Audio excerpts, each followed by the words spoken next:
So we have been, I will revise testing everything. So before that, testing, there are two types of testing. Can anyone tell me what are the two types of testing? Say it again.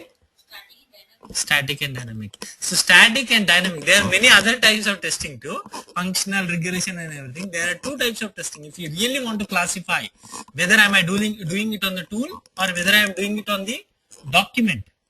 For example, let's say I am getting a TV. I can test the TV directly or I can test the manual of the TV directly. So when I'm testing the manual of the TV, I'm really not testing the TV itself. So manual is the definition of the TV. So when I am testing the manual, I'm doing static testing. For example, I want to make sure my manual is correct. Agree? I want to make sure my manual of my car or TV is right. For example, like let's say in my manual, it will tell about my navigation system, right? In that navigation system, should tell me how to change from, for example, one type of navigation to another type of navigation. So this way, I am not really testing the system. I am testing only the requirement of so it's not really black box or white box. When we are doing the requirements testing, is it black box or white box? When I am testing the requirements. Black box. Everything comes from product, comes from requirements. Testing is nothing but validation of the requirements or product with the requirements. So when I am doing that, so it's black box only. Even if it is static testing or dynamic testing, what is the testing I am doing? Black box only. What I am talking about is black box. So when you are really doing the BRD review meeting, you go to the BRD review meeting and who will be presenting the BRD? Business analyst or the product team will be presenting them. So you will be reviewing. Means you are not there to say that something is wrong or anything, but you are there to understand, to give feedback, to raise questions and everything. By doing this, when team is doing this, are they contributing for a good BRD? When a good BRD comes out, are we getting good requirements? When good requirements comes out, is there a chance that we'll get a good product? Simple. That is static testing. What is dynamic testing? What is dynamic testing? Validating the product with the requirements. So are you testing the requirements or the product? Product. So that is dynamic testing. So product is dynamic because it is built, it is behaving, it is the system, it is the real system which is interacting with the actor. So that is why it is called dynamic testing. Because it is changing, right? For example, if I log in, it will show me something. If I don't log in, it will show me something else. If I register, it will show me something. So it is behaving according to the user input and everything. So that is why it is called dynamic testing. All right. So I will review again from the beginning whatever I have done with the testing, so that I want to make sure, because finally we are going to be testers. Whatever you are going to do, Java, WebDriver or anything, if you don't have your basic testing skills, it won't be useful at all. So let's see. Testing is definition. Validation, verification. What is validation? Are we building the product right? Validation. Right product. So what does that mean? Do I have the product which validates against the requirements? If it doesn't validate against the requirement, failed. It failed. Means test case failed, then a bug will come out. What is verification?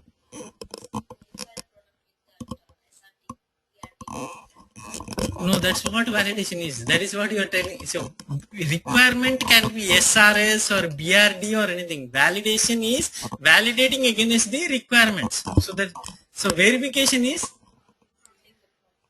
are we building the product right? So we are checking the design, the code and everything is right. How do you know if it is right or wrong? If a product is right or wrong? Did the build is right or wrong? For example, how do you know that your house is a quality house or anything? Inspection. Remember, you call appraisal inspection or something. How much money we can make on the house. So you need inspection.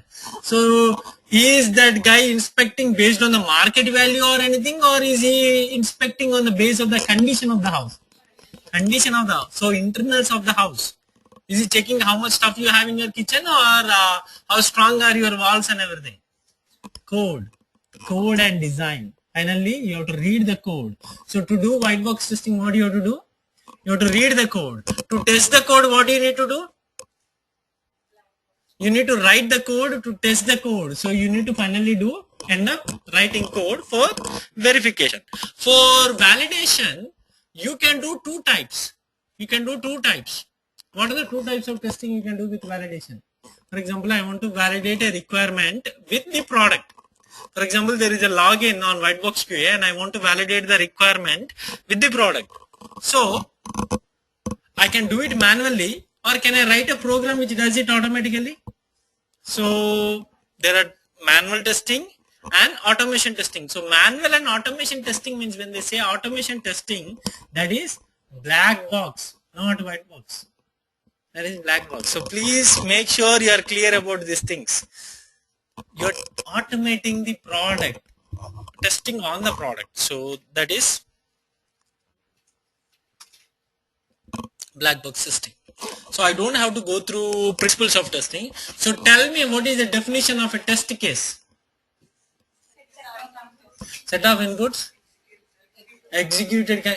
set of execution conditions, expected result. Please make sure you know this. Okay, this is very important. If you don't know what is test case, we are not moving forward. Okay, all right. So test case is nothing but, so are we doing testing when you are writing a test case?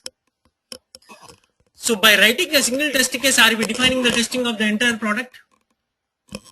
Okay. So what is a good test case? Efficient test case, which has more coverage of what? Okay, so I write test cases for functional test cases only. I don't write test cases for performance testing then. I don't write test cases for security testing then.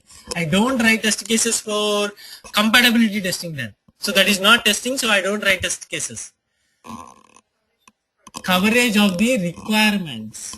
That does not have to be functional requirement. Any requirement. Coverage of the requirements. Okay. So test case.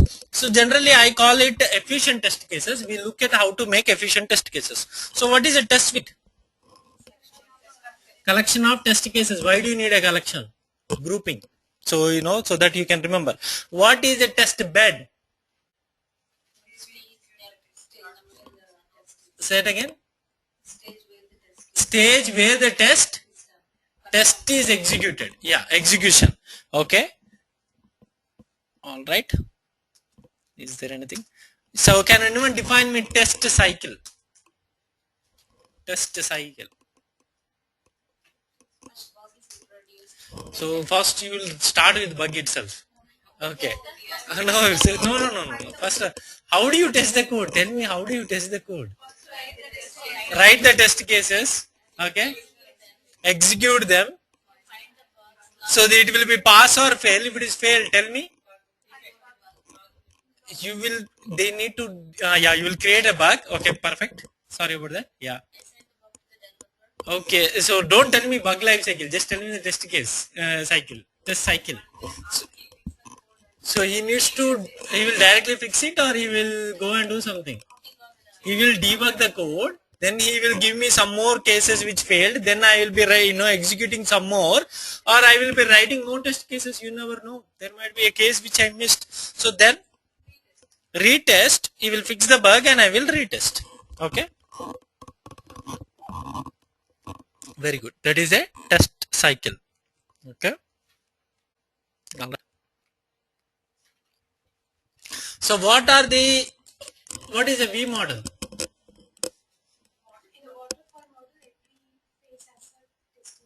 Every phase of waterfall software development life cycle aligns with a phase in the testing. So tell me the phases in testing. Unit testing come from down. Yeah. Unit testing. There is nothing like functional testing. Phase. Integration testing. System testing. Acceptance testing. Okay, there are 4 phases. So they will align in the reverse direction of the software development lifecycle phases. That is why it is called V model. Is V model applicable anymore? No. Okay. How many types of documents you have seen until now where a requirement is written? So tell me, what are those? BRD, So SRS and BRD is same. So you are telling that requirement document BRD, and don't use SRS please, because it's very old. Okay, we should and we should not sound we are from early 2000s. We are late 2000s, right? Because we are already in 2010s. Agreed? We should not sound 99s or something like that. Agreed? So we are BRDs. Next, use cases, or there are other words. Yeah, user story is the agile word. Use case is the previous word. So user story. Next, wireframes, UML diagrams, class diagrams, sequence diagrams. So diagrams, okay, and wireframes, and any other kind of requirements or anything. For example, let's say you came, I will give you a question now. So think about this and answer me. You came to, for example, there is a product which we are building for our employee management. So let's say I will give you this product. Okay. So tell me, we did not write requirements because it's waste of time according to me. Okay. And we did not write any use cases or anything. I'll give you this product. I'll give you login and everything. So if you come to a company where there is no requirement, how will you start testing? How will you start testing? So you should write test cases, right? You should start testing means you won't execute. You will write test cases. So how will you start testing if there are no requirements? By using, so you'll go and read the code of that. Did I give you the code or did I give you the application? Application, then how will it happen? By looking at the application. So you are telling that you will go and explore the application. First thing, that is the first thing you will do. You will directly go and explore the application. For example, that is a simple application. What if I gave you some accounting application where you don't have a clue about accounting? Ask the people. Okay, so first thing is you'll ask the people. Yes, talk to people please. Okay, so let's say developers are on holiday. What will you do? So you'll ask team lead or anything. Team lead is on a holiday. So if there are people, what will you ask? Tell me that first of all. If there are people, first of all, what will you ask?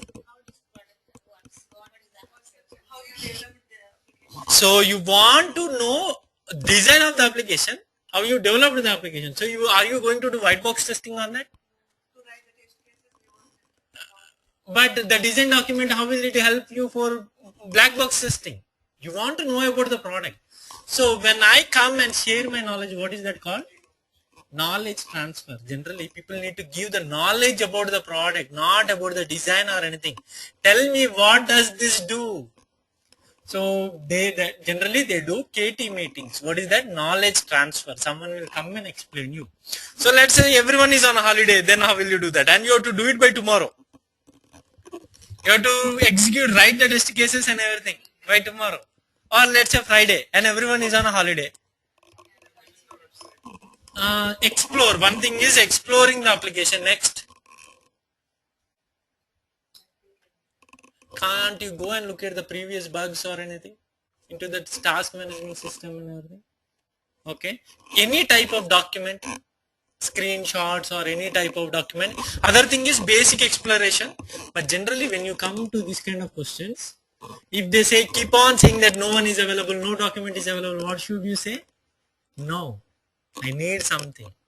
To do testing, you need something. If there is nothing, you will say no. Okay, so sometimes you have to answer no. That I can't do, I can't proceed, I need something. Okay, alright. This is a tricky question. Generally, many people put it like that.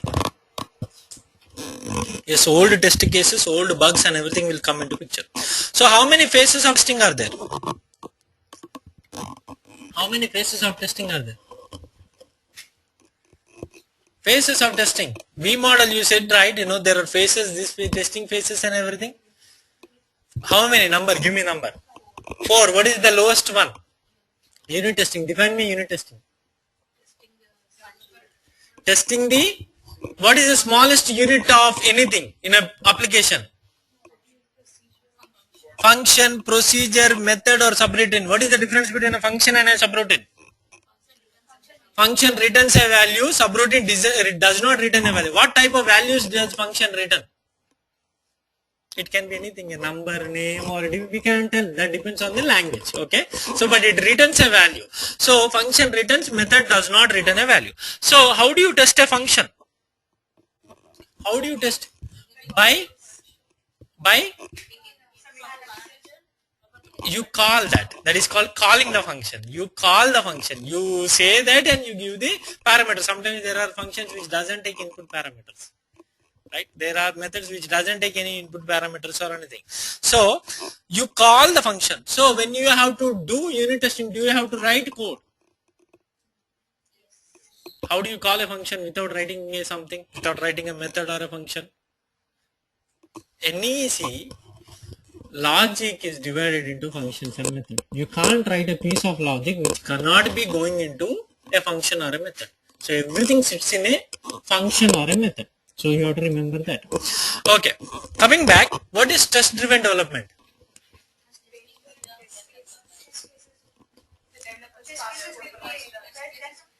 Testing is implemented first. So you are telling that you run the testing, you execute the testing, then they will write the code.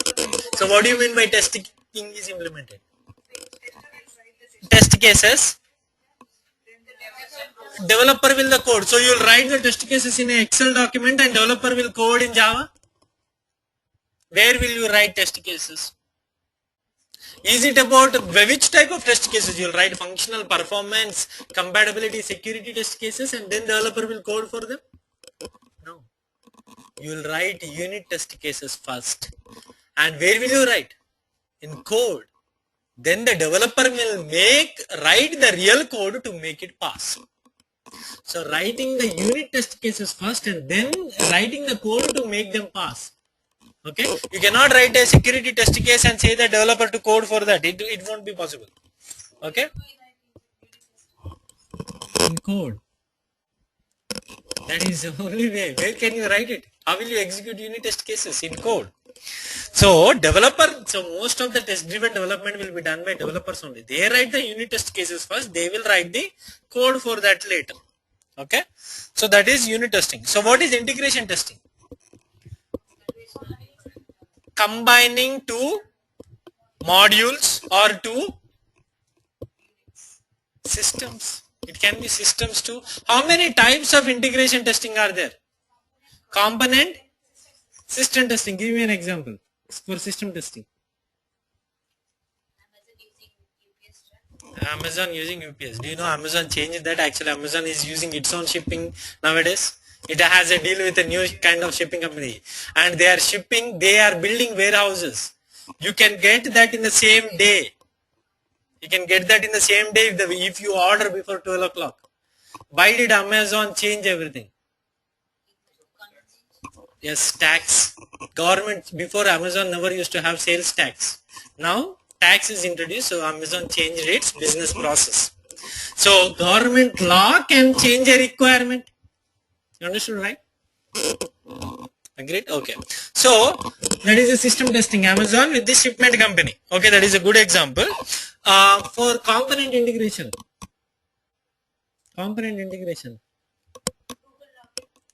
Log into calendar or Google Drive or something. So how many ways are there to do integration testing? What are those? Top down, bottom up, big bang. Okay, all right.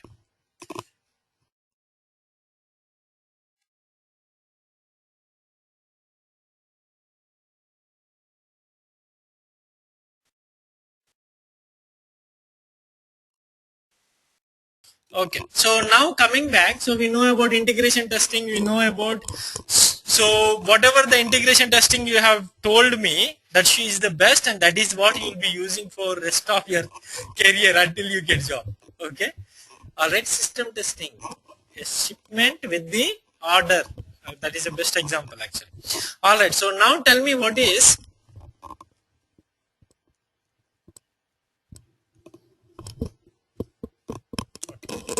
alright, so what is system testing? Is system testing everything about the system? Everything about the system? What attribute of a system takes 80% share? Functionality. So tell me the types of system testing. functionality, performance. In performance, how many types of testing are there? 3 types. What is the first one? Stress is not the first one. What is the first one? Load. Please start with load, because if there is no load, there is no stress. First of all, if white box QA is not even working for 2 people, will I go and do for 1000 people? First of all, I need to make sure it works for our 100 users. So what is the first one? Load. Then second one, stress. What is the third one? Volume. So when you are doing for load testing, are you having a expectations before about your business or not? If the product is already there in the market, when you are doing load testing, your load test should pass some other test. What is that other test? If your product is already there in the market and it is already working, it is performing functionality for a load of people. If I am changing something today, if I have to do load testing, I have to make sure it is passing that baseline test. If the product is already there, if the product is already supporting a load, make sure your load test passes the baseline test. Okay, so load test. So for example, how do you get your peak loads? How do you get your peak loads? You will ask your administrator, tell me, how many people visit my site, and what are the peak times of your application? You find it out. We don't know. Okay, peak load times, peak loads, and everything you have to find it out. And another thing is, for example, let's say white box QA. White box QA, let's say 100 people are using at the peak time. Let's say 10 o'clock in the morning, 100 people are using. So are 100 people using registration page, login page and everything? Or is there a particular transaction which is most used transaction in my business? What is that? Recordings, because you don't log in every time, you only log in once. So you can divide this load testing based on the transactions in the business. You cannot tell that, oh, I did the load testing for complete white box QA, because you need to divide per business transaction. Some business transactions are most used, some business transactions are less used. So you need to find out which are the most used functionality. What is the most used functionality of Google? Search. That is most important. It's not about login of Google, right? Which needs more performance. All right. So next thing, coming back, tell me what is stress testing?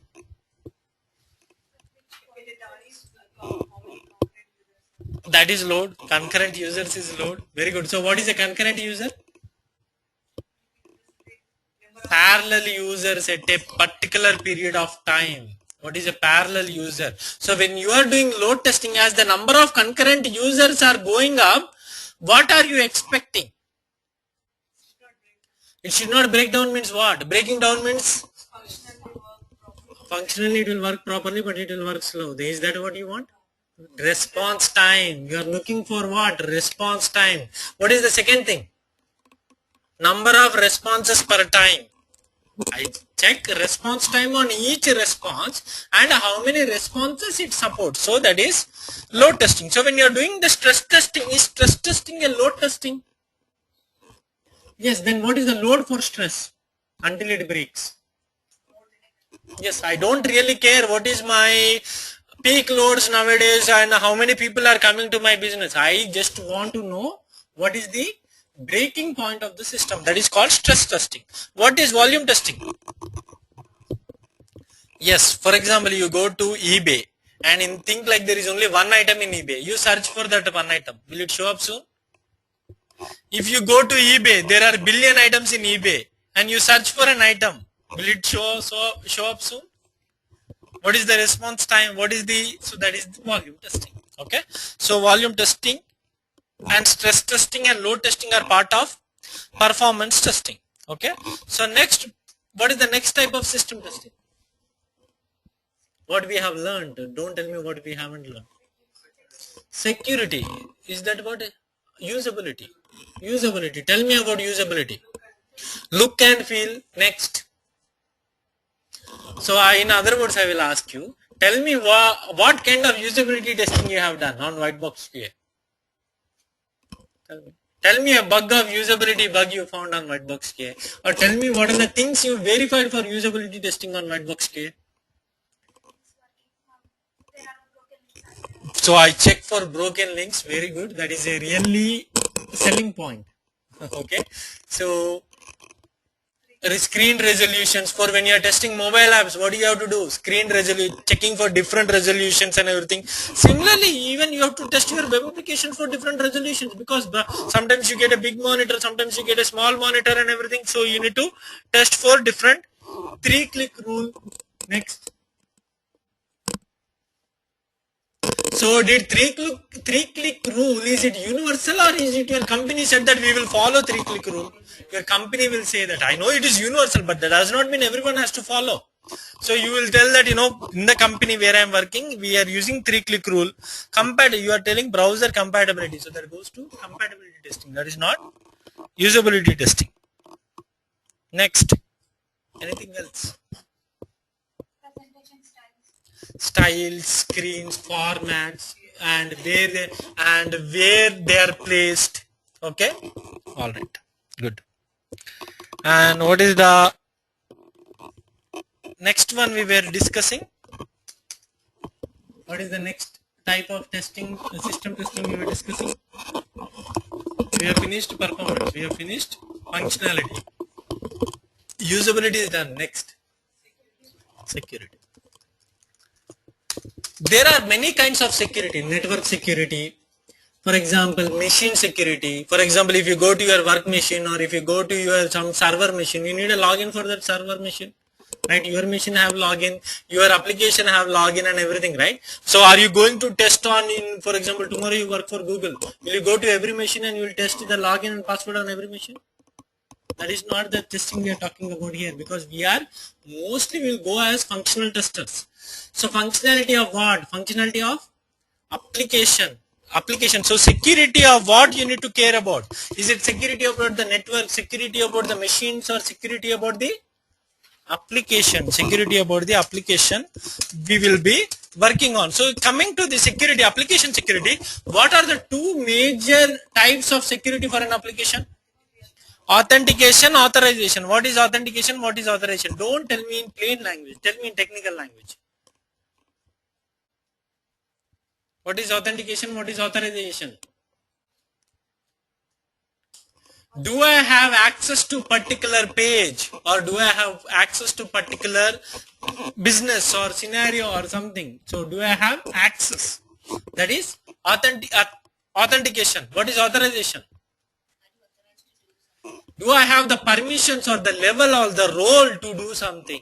Even though I am into the system, I logged in. So that is called authorization. How do we do authentication? How do we do authentication in business, web applications or mobile applications? How do we do authentication? Login. How do we do authorization? Roles, levels, yes. Any other way of authentication which you might be interested? Let's not go into fingerprinting here. Yeah, SMS. Nowadays, SMS validation code. They will send you validation code, and emails also. But nowadays, SMS, because email can be anyone. But SMS means I'm sending it to you. Human has to read it, right? Yeah, that is the reason. Okay. All right. So this is one type of security for authentication, authorization. Tell me other types of security things which we learned. Encryption. Network security we don't need. Why? What is encryption? Tell me any algorithms you have tested for encryption. What are the? Give me two encryption algorithms. Give me examples for two encryption algorithms. Okay, let's say, tell me what is encryption. Hiding the password is not encryption. Not readable format. So if it is not readable format, how will the machine read it? So what do we need to encrypt or decrypt? Key, that is key. Okay, or passphrase. Sometimes people, passphrase means small keys. You can even have a password on a zip, have a password on PDF, have a password on document. These are small. So how many bit encryption you have used? What type? What is the key bit size? 128 bit encryption. Okay. So there were some of the algorithms MD5 or SHA-5. So is this encrypted data can be in memory, can be in database, can be displayed on the page too. It's generally encryption should be not for display. Encryption should be done so that, for example, why do we need encryption? For example, I go to, for example, let's say fandango.com and I enter my credit card and I say purchase. Is it going somewhere? So encryption should be done when it is transferring, when the data is moving. Encryption should be done when someone is saving my data, so that they don't see it, or it don't fall into wrong hands, so that people can use it. So encryption is used in two ways: while it is in transfer, while it is in storage. So those are the two ways why we use encryption. So this is data encryption. All right. For example, let's say, so this is one thing is data encryption.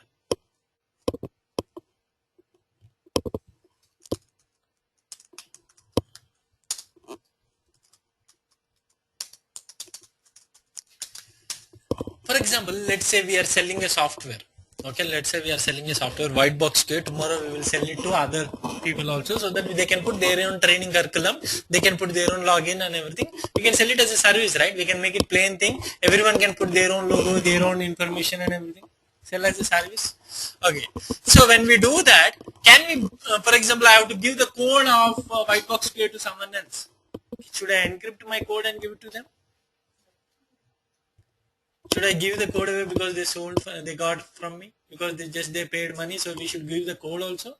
Or we should only give the file where they will use it but they can't see what is it, right? When you get the PDF or anything, do you see the code of Adobe PDF everything, or do you just get the file of that? Yes, you need to use encryption. There is something also called obfuscation. Do you know what that means? So there is encryption. I don't have to go there, but it's okay. As we are here, let's visit that too. Obfuscation means, encryption means you need encrypt, decrypt. You need a key. Obfuscation means shuffling so that you can't read. That is called obfuscation. My code is there, you can't read it. I shuffled it. Okay, that is obfuscation. Okay, encryption is something very serious. You are using a key, you are encrypting, this algorithm and all this. Yeah. All right, Padmaja, you can join at 8:30. All right. So next thing, any other type of security thing? Tell me now. When you are doing security testing, you have to save yourself from whom? Save yourself from hackers. So how can hackers hack a application? Did anyone notice some misbehavior on Whitebox Pay recently? Okay, you are glad.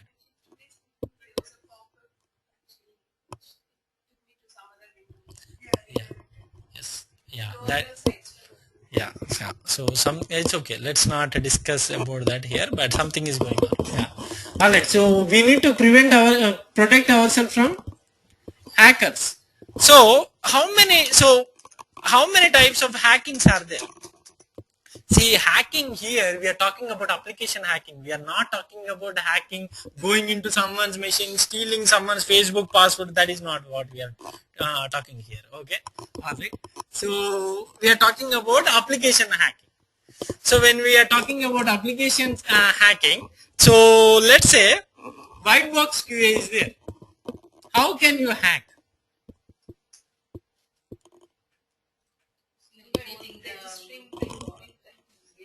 See, there are many things. First thing is, how can you, for example, Google is there. How can Gmail is there? Yahoo is suffering because of Gmail. So Yahoo wants to do some hacking and make Gmail down. Right? If you make Gmail, I'm just telling you, I'm giving an example. Yahoo will not do it, or Yahoo should have done it, we never know. But still, Gmail should protect from yourself. It's not only increasing features of Gmail, right? They should protect themselves from outsiders too, right? So, when Gmail is doing keep on functionality, they should enhance their security too. How can you make Gmail down? Think like that. How can you make Gmail down? Putting more load on it. So, another thing is, first of all, what is Gmail's business? Email. If I take all the email addresses possible, can we let Gmail use? For example, think like I will take all the email addresses possible out there. Means, for example, let's say I will write a program which will start with a@gmail.com, a@gmail.com. It will keep on, this program will go through every permutation and combination of alphabets and everything. Then it will start with, whiteboxqa@gmail.com, whiteboxqa1@gmail.com. So I run this program for a month. Will it take all the email IDs possible? What is the business of Gmail then? Will Gmail be in market again? Can they delete my email addresses? They can't, because I might be a legal user. How can you say that I'm not valid user? I will not use, but I will still take all your email IDs. Is it good hacking? Is it ethical hacking? Yes, it is ethical hacking. Yeah, you can't question that because I'm a user. I registered. So how do you prevent from this? CAPTCHA. That is why you get an image, right? When you are registering, you put, see this image and write this here. Can a program see that image and write the text in that? Can a human do that? Yes. What does CAPTCHA mean? What does CAPTCHA mean? Read about that. Completely automated mechanism to prove that you are a human, something like that. You are not a machine, you are a human. So why you need CAPTCHA? Protecting from programs, from automation. Protecting from automation. Agreed? So one is CAPTCHA testing. Okay, so people protect themselves from CAPTCHA. So now you see the purpose of CAPTCHA. Okay, for example, a blind person goes in there. Shouldn't a blind person read a website? Can blind people read the websites too? Yes, they can read websites too. Yes, they can read. If you have the right device, it will display HTML so that you can touch it and you can feel the tag and you can tell that. Even blind people can read websites. So that is the reason CAPTCHA will also have voice enabled. So you can not see, but still, yeah. So that is called accessibility. We'll talk about accessibility testing later. Actually, we should write it down.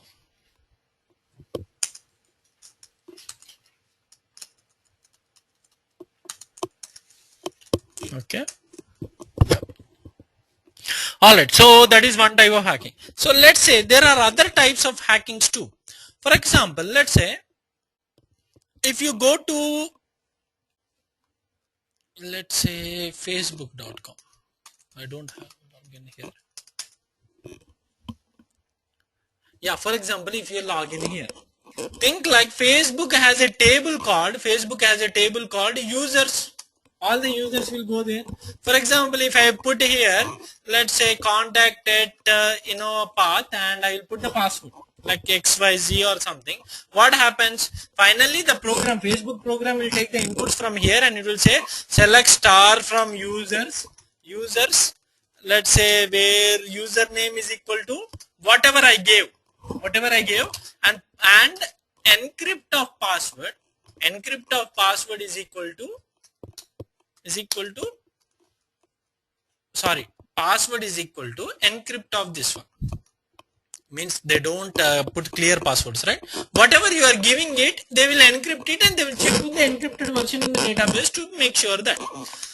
So everything whatever I give will go into a SQL statement. Okay, will go into a SQL statement. So how many types of queries are there? What is a subquery? Query inside a query. For example, let's say instead of contact at innovapath.com, I say delete from user. Will this go back into here and it will put it here? And I will put it with parentheses also. It will put it here. Which one will execute, a subquery or the main query first? Did I just delete all the users? Agreed? So generally they should prevent from this kind of input. They should stop. The developer should write a code to stop this kind of inputs. This is called SQL injection. What is this called? SQL injection. Okay.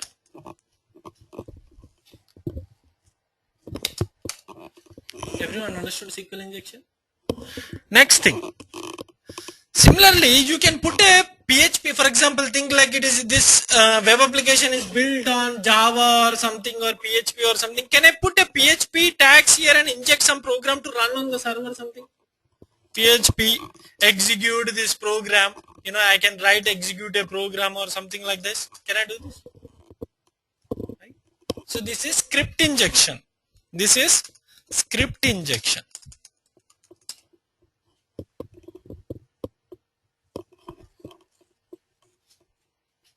Okay, so these are the some of the types of hackings you need to prevent, or you need to make sure your web application or the mobile application is handling them already. Okay, so these are the two types of hackings generally people will do, and captcha is there. Then the last one is called DDoS. DDoS, distributed denial of services. Any computer science graduate other than Ali? Yeah. Okay. All right. Anyone online? Okay. All right. Okay.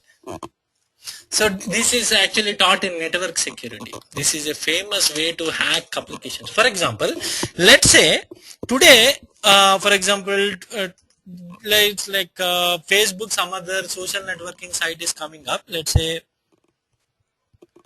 yeah, Nageshwari, thank you. Okay. So let's say we have a site, something like, for example, let's say facebook.com. Okay. What is the peak load of Facebook? I know it is very high. Peak load is very, this is the, for example, number of responses which Facebook gives per second. Maybe that is why let's not use Facebook. Let's say, let's use some okay, I don't want to use whitebox for everything. Let's say Innovapath.com. Okay, this, how many people peak load? 100 people. Let's say 100 people. And for example, our servers and everything, our hardware is compatible, so that let's say it will give 300 responses per second. We don't expect more than that, so we don't need a big hardware, we don't need a distributed architecture or something, so we are okay with that 300 thing or everything. So when we are using like 300 thing, someone wrote a program, and this program is running parallelly. Think like multi-threaded or some other, or this, they installed this program into 100 machines, and what this program is doing, it is just goes to Innovapath.com, and again it will go to Innovapath.com. It doesn't do anything, but when it hits the Innovapath.com, it has to, Innovapath.com has to give the response, right? So it is busy giving response to this person. Think like this person installed this program into 1000 machines. This person installed this program into 1000 machines, means 1000 instances rather than machines, I will say instances. These 1000 programs are running and constantly hitting Innovapath.com. So Innovapath is busy already responding to this person, and it is doing more than its load, right? Generally it only gives 300, but this person is asking 1000 times per second. So Innovapath is busy with this guy. For example, someone real user comes in, he will go to Innovapath.com. Will he get a response? Because my server is busy. So you are distributedly making it denial for other people. If Gmail, for example, I am taking all the Gmail responses. When you ask for Gmail, will you send you any response? No. You think Gmail is down. Will you go back to Gmail again? Or will you go back to Yahoo? Simple. So did I make Gmail down? That is what. So this is called distributed denial of service. People just keep sending requests until it is down. Because it is. So what should we do? Generally, a human, when I send a request to gmail.com, when will I send the next request? I will take time, because humans need think time. We are slow. Does machines need think time? No, machines are fast. So we can write a program on our architecture on google.com or innovapath.com, or I will put in the firewall. Anyone is coming within this less than think time, that is a machine. Stop it. If I stop that, can you come and use gmail.com again because you are a human? That is a machine. So this is called a distributed denial of services. This is the common way what hackers use. So how many ways of testing you have done for security?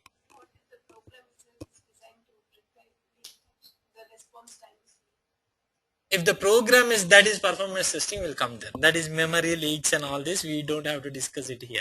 I agree. That if the program is slow or anything, program can't be slow unless you go into infinite loops or anything. Yeah, if the hacking program is slow, again you have to put it in the firewall. This guy is coming constantly without any business at all. You will see, you will block that IP. You will block that IP. That is what these programs do. Firewalls and everything. Okay.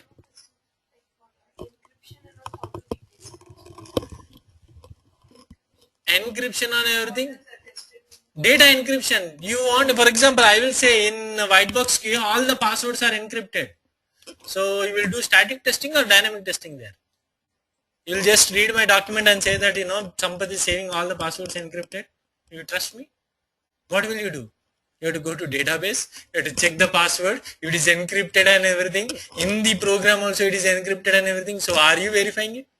Are you doing data validation? Simple. That is, you need to use automation tool or you need to use basic SQL. Data validation. Alright. Okay. So what are the, again coming back, revisit security testing. How many types of security testing you are doing and how many types are there? Authentication, authorization, data encryption, SQL injection. So are you doing SQL injection or are you testing for SQL injection? Testing. Are you verifying data encryption, making sure SQL injection is prevented, script injection is prevented, and DDoS is prevented. Okay. All right.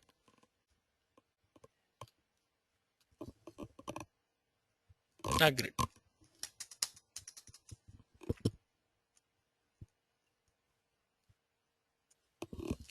All right. So next thing I will talk about accessibility. Accessibility, even blind people can read web applications. If they have the right device, they can open whiteboxqa.com and everything. In all the web applications, there is something called a W3C. What is this W3C? World Wide Web Consortium. It is a group which maintains web standards. It is the one who passes the laws for web, how web should be and everything. They created, for example, there are many tags in HTML, right? A tag, head tag. Can anyone tell me some more tags? href is a tag? No, it's not a tag. It's a attribute. So tell me, bold. What is a paragraph tag? P. All right. What is a div? Some section. Yeah. Okay. Let's say head. I already wrote. Any other tag?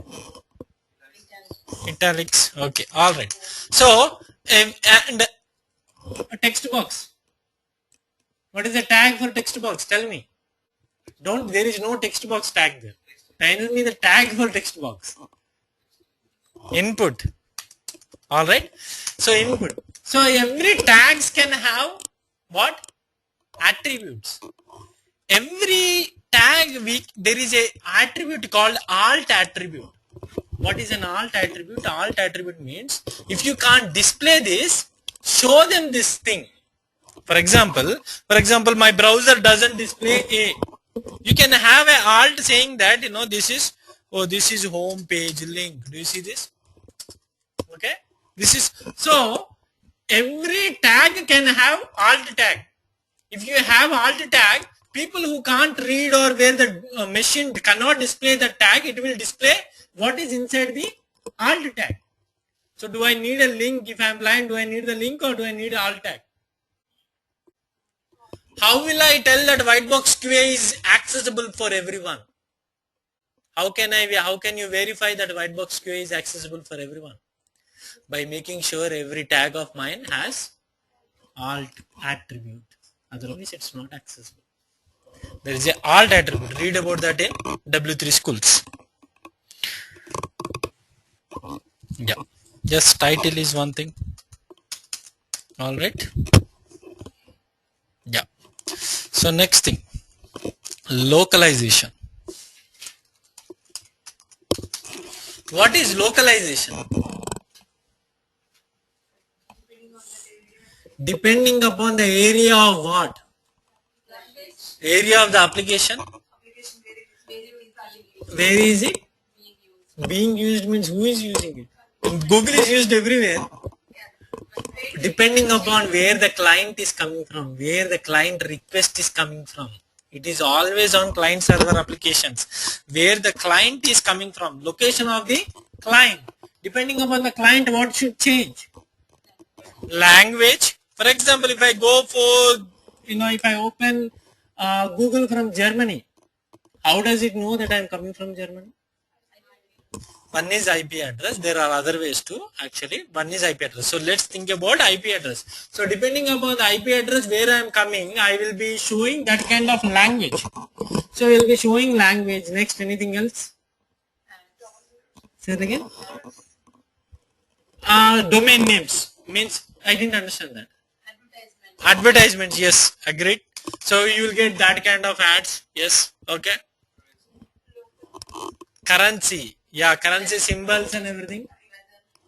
Weather is business, right? So let's not go into business. Okay. Time, yes, time. Next. Taxes. Next. The thing is, but it needs to calculate for different people. For example, if when I said weather, generally, of course, you can say either way. If I enter 94588 in the weather.com, it is using whatever input. If it doesn't use input, if it directly says that, if you go to weather.com, if it automatically finds your IP address and then it will show, that is localization. If it doesn't do, if it is asking for my input, that is not localization because it is taking input. Agreed? So it should not take input. So, but for example, depending upon the billing address, it will calculate the taxes. Even though you are giving that, for example, let's say if you are in Texas, there is no state tax, right? That accounting software, who is the company, where is the residence or anything, tax, turbo tax or anything, it has to use localization. So next, anything else?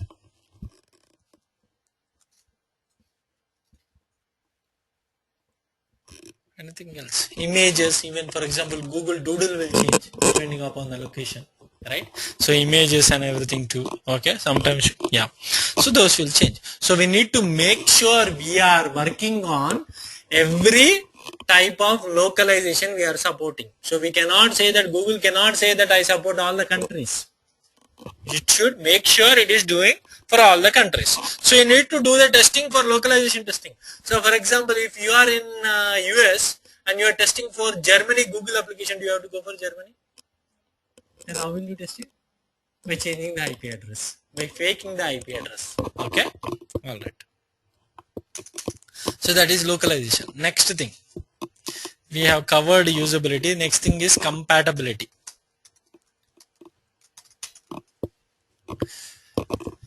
So what is compatibility? Tell me, what is compatibility?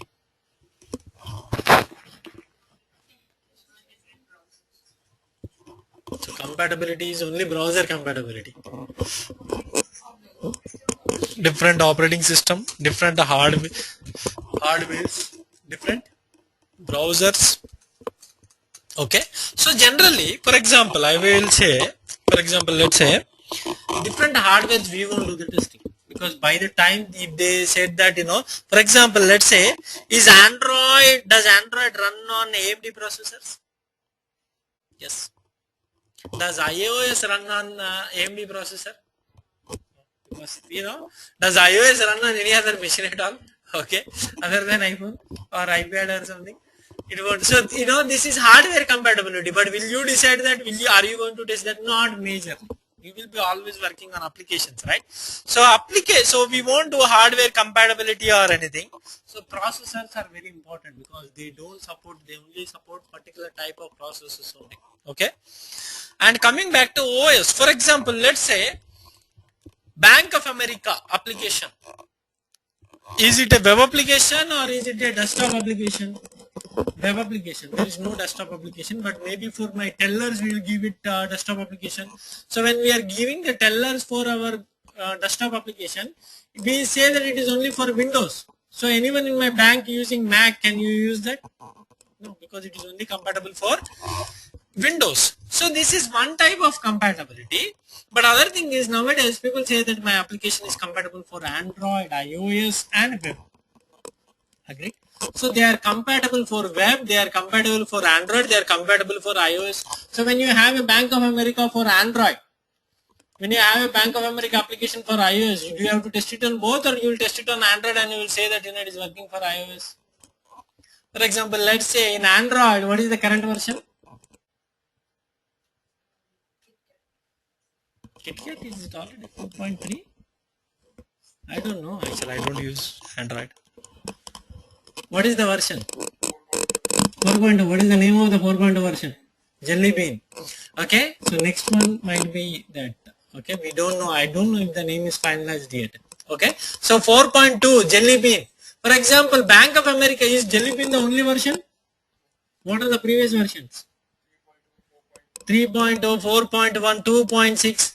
So for example, I have a phone which I am using Samsung, or let's say not Samsung or some other. I am using AT&T provider. Will the guy let me upgrade on Android phone? If he gives me one operating system, will he let me upgrade? No, he won't. So for example, I am still sitting in 2.6 or 4.1 or something. Should I test the application on 4.2, 4.1, 2.6, 2. Everything, right? For example, let's say we are developing a software for Windows. Should I still test it with Windows XP, Windows 7, Windows Vista, Windows 8? Should I test with all of them? Why? Is Windows XP still supported? Yes. When will be the customer service removed for Windows XP? Find it out. Yeah. So they are still supported. Windows XP is still supported. You have to make sure, if you say that you are Windows compatible, you are compatible for that operating system and every version of that operating system which is in the market. So it is not only telling that I work on Windows by testing on Windows 8. Even in Windows 8, how many versions are there? Windows 8 Home Premium, Windows 8 Professional, Windows 8 something else, right? You have to make sure. Which software? No, our tools are Java based. Wherever Java runs, it will run. SOAP UI is Java based. Wherever there is Java, it will run. Simple. So, but you have to test it for Java runtime 1.6, 1.7 because it's runtime based. What I am compatible with, where I am running, that is more important.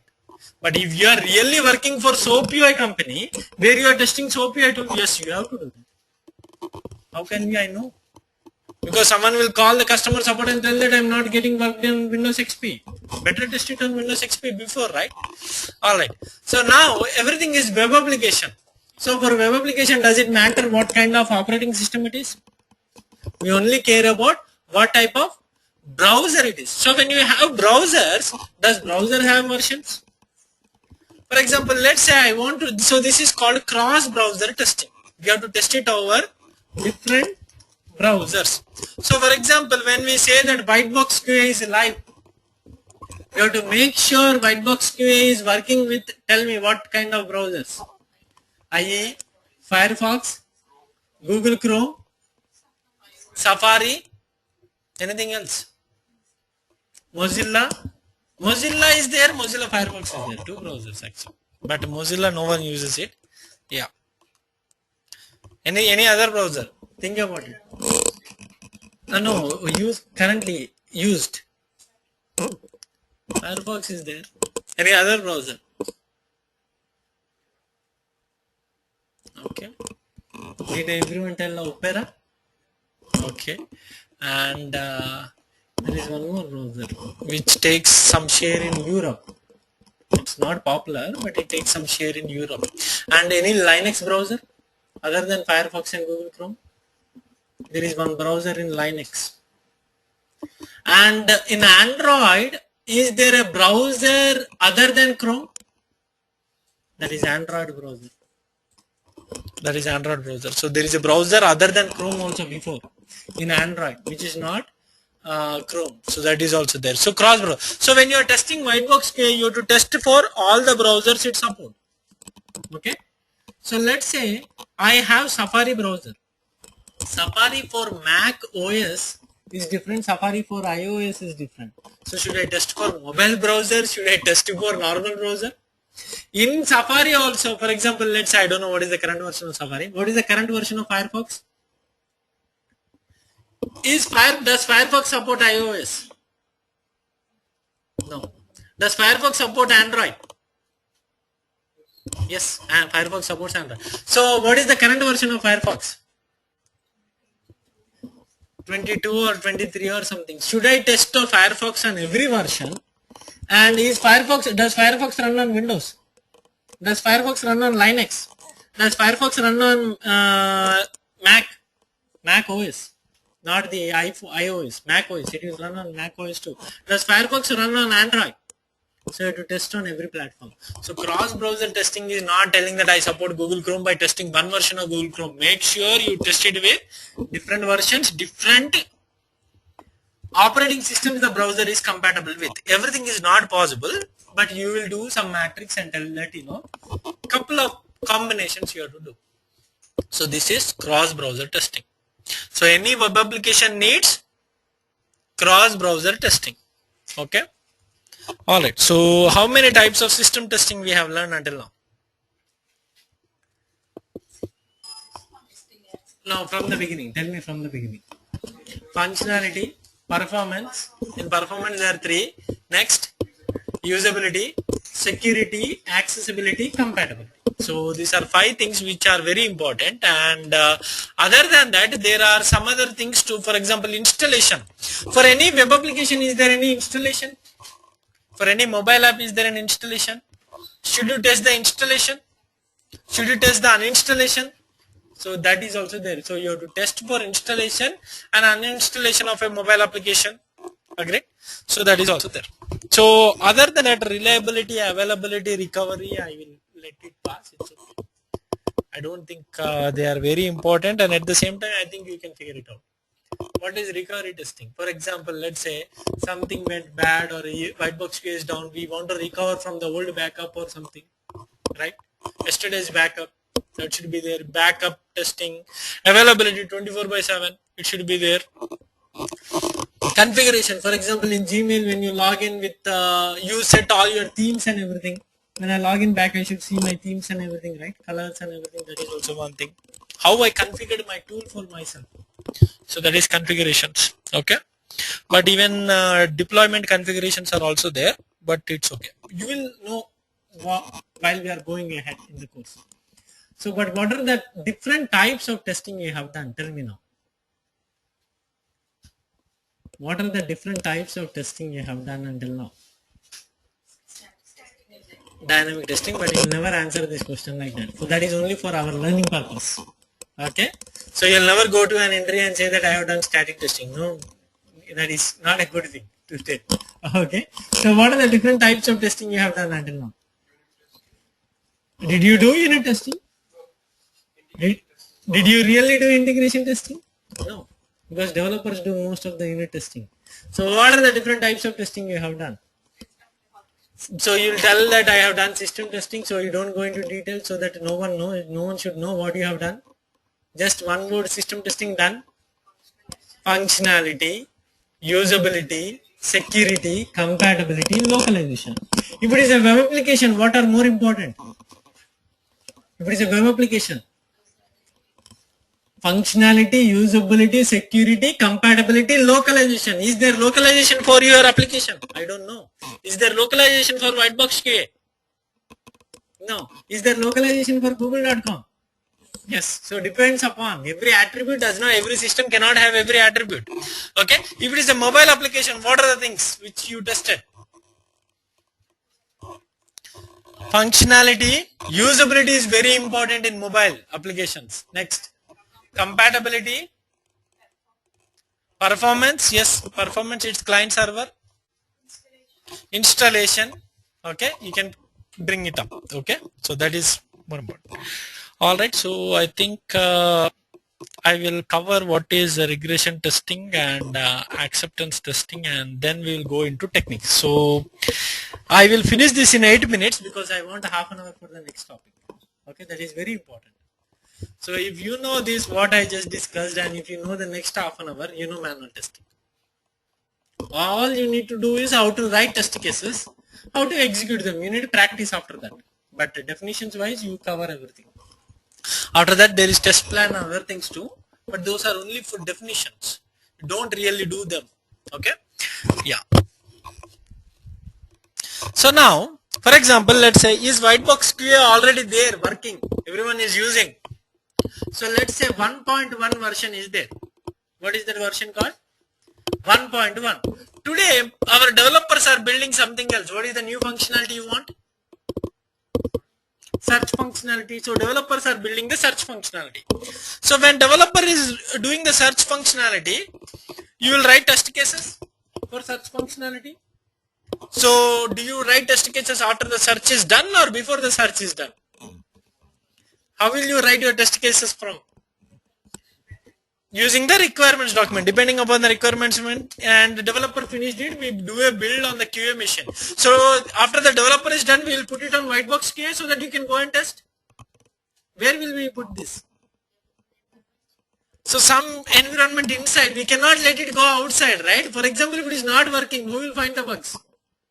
Users. Yeah, end users, customers, or users will find. Do you want you next batch to find the bugs, or you want you to find the bugs? Okay, so you don't want outside people to find the bugs. So what will you do? You'll create a test bed.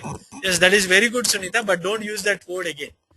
Environment. Tell me environment or some stage or something like that. These definitions are written 15 years back or something. They sound silly nowadays. Okay? Alright. Yeah. So we will create an environment, QA environment, and we will say this as a QA functional environment, and we will, so do we deploy the code there? Do we deploy the developer code there? And then you'll go there. So let's say the domain name is qa.whiteboxqa.com. So it is really whitebox QA, is it a different domain? This is subdomain. In a domain I can have many subdomains. But will my outside users can go there? No. Even though they go there, they don't have a login for that, right? Agree? So when you go and log in yourself, do you see a search box there? When you go and log in, you'll see a search box there. So you can go and do your executing your test cases. So you found a bug. For example, when you are searching for assignment, you don't see the assignments page coming up. Then what is it? Bug. You file a bug, you report a bug, and what will developer do after that? You will debug, and then if he verifies that this is really a bug, then what will he do? He will fix it. Then what will you do? You will retest it, and then you will say that it passed. Are you done with the testing of the test case? So this is called retest. Okay. So everything is done. We did all the executed, like we wrote 50 test cases. Let's say we wrote 50 test cases. 20 test cases got bugs, and we found 30 bugs. How come we can have more number of bugs from one test cases you can have? Okay. Yeah, it's sometimes related. So we got 20 test cases which has bugs. Okay, 20 test cases means 20 test cases failed. Agreed? How many test cases we wrote totally? 50. How many test cases failed? How many bugs we got? 30. So, and developer fixed them and we retested them. Now all 50 test cases passed. So is this 50 test cases about search functionality only? What are the other functionalities? So you'll write the test cases again for login and everything. Don't you think someone did it at the version 1.1? You'll write the test cases again for login. Is it built new, or is it built already there? So test cases are also there. Means if something is already live, means that is tested. If something is tested, means test cases are already written and they are executed. So do we have to write them again? Do we have to test them again? Test them, but so first do you need to test the search functionality or the login functionality? Because login is already working there. You don't need to do anything, disturb there. So you tested what? Search functionality. You tested the search functionality. Now all that search functionality test cases are passed. Now you will directly release it to 1.2. What will you do? You will do regression testing. What is regression testing? You will do regression testing of search functionality. You will do regression testing of which functionality? No, no. Tell me, for example, to do any testing, you need test cases. So my regression testing contains this test cases, 50 test cases. I already verified it here, right? So when developer developed this new code, is he building it upon the old code? So old code login registration are already there, and I got this new functionality and I wrote 50 test cases and executed them. So I executed this new 50 test cases for search functionality. Am I right? So I executed this 50 new. Think like there are 200 test cases before in 1.0. 200 test cases. This is for login and everything. Did I execute them while doing search functionality? Login, registration, something like that. Registration, recordings. Okay. Registration, recordings. So did I execute these 200 test cases before? So now when I say regression testing, will I do 200 or 50? Or will I do 250? No, 200 only. Because I already did 250. 250, right? That 50 is based upon this new code only, right? Agree? Retesting is being done, right? How did I verify? I said 50 test cases passed. So now you got the difference between retesting and regression testing. Okay. Retesting means there is a bug I found. Someone fixed it. And I retested it. So that is not working. What is regression testing? Is there any bug in login scenario? Is there any bug in this 200 test cases? But I'm still doing testing. Why? Because this 50 did not break that. The new code did not break that.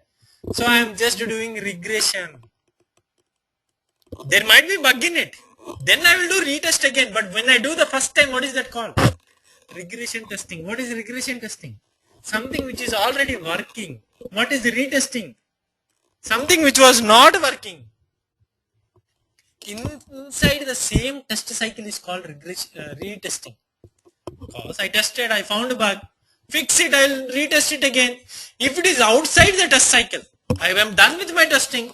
Oh, but there was some previous functionality, I want to test it again, this 200 test cases. Why? Because we have same code, right? This code might have broken something else from before. That is called regression testing. So define me what is regression testing and retesting.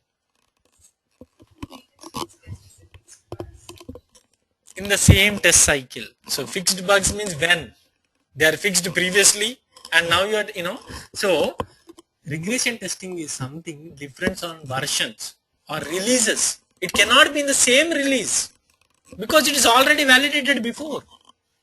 It cannot be in the same test cycle. So anything which was already working before will be regression tested to make sure the new code did not break it. That is called regression testing. Retesting inside the test cycle, I wrote test case, I executed, I found a bug, developer fixed it, I am retesting. So I will do retesting of search functionality many times, but I don't say that is regression testing because it was never working. Am I clear? Regression testing is it was already working before. Alright, write me the difference of in your own words.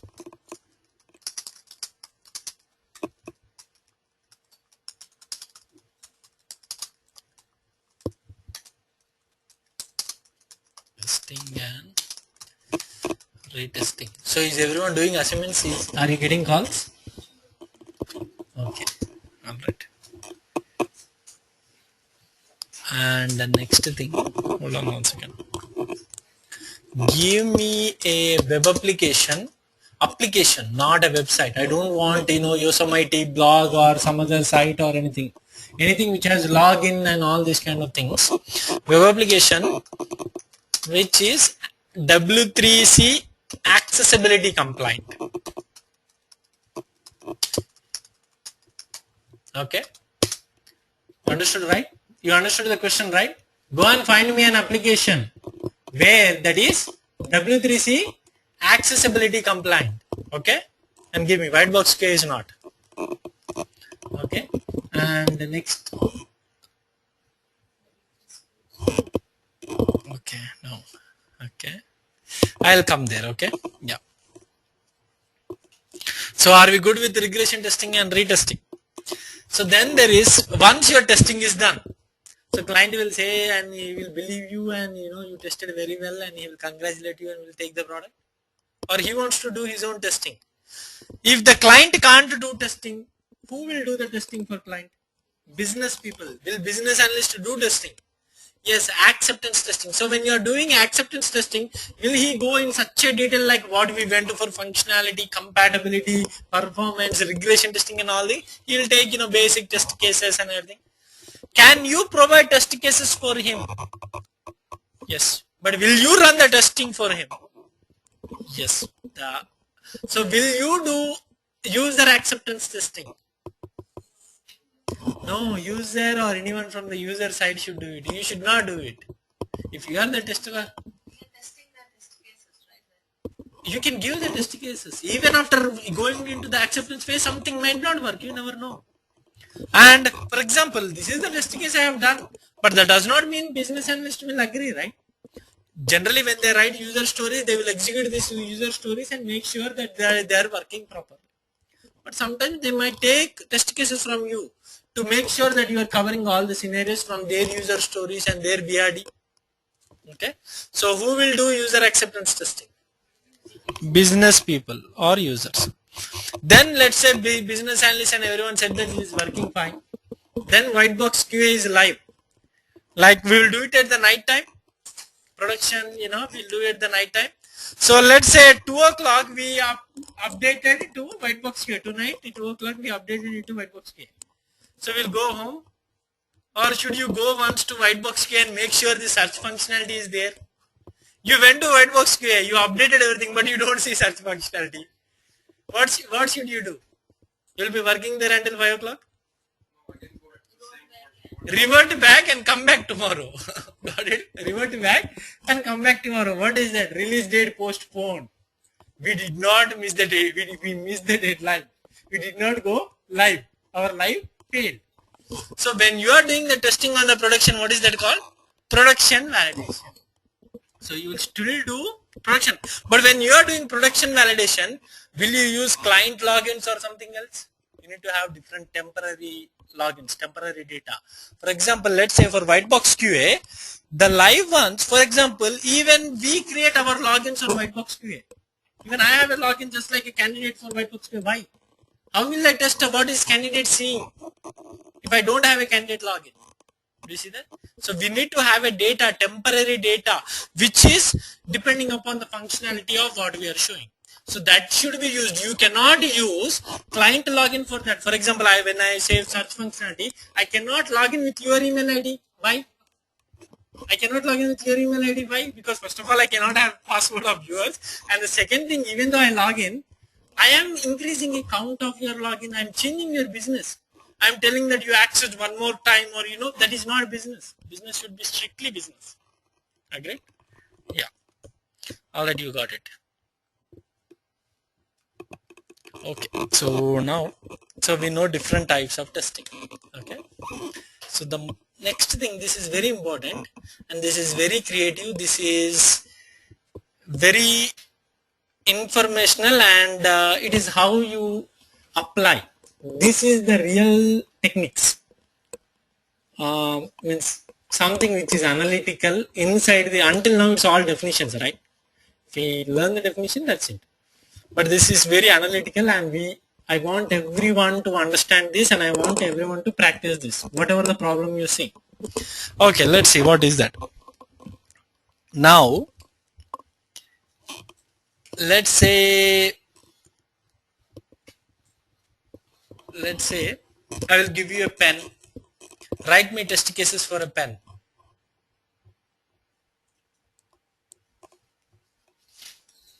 Write me test cases for a pen. I will give you a vending machine. Write me test cases for vending machine. You need to write it. Tell me.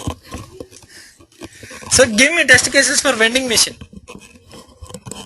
Is it accepting the coins? So how do you? So that is BRD. You are telling me BRD. Give me a test case. What is the test case? How many coins? You need to tell me set of inputs, execution conditions and an expected result. What is the definition of a test case? So you'll put 4 quarters and then what will you do? Press, select the item. Next, press. What is that button? Okay, whatever the button, push button, and next, what will you do? Make sure the item should come out. Okay, is it the right item or not? Next, it should. So give me the test case. That test case is different. This test case is different. First of all, I will tell you there is a vending machine and there is only Mountain Dew in it. Mountain Dew, and there are 8 slots. Means you can press 8 A, B, C, D like that, and everywhere there is Mountain Dew only, and it is 1 rupee. Sorry, let's say one. Okay, let's say it is $1. All right. So let's say you can give coins, quarters. You can give quarters, or you can give $1. Other than that, you can't quarters or a dollar, but you can't use dimes or cents or anything like that. You can't use $5 or $20 or anything. So tell me now.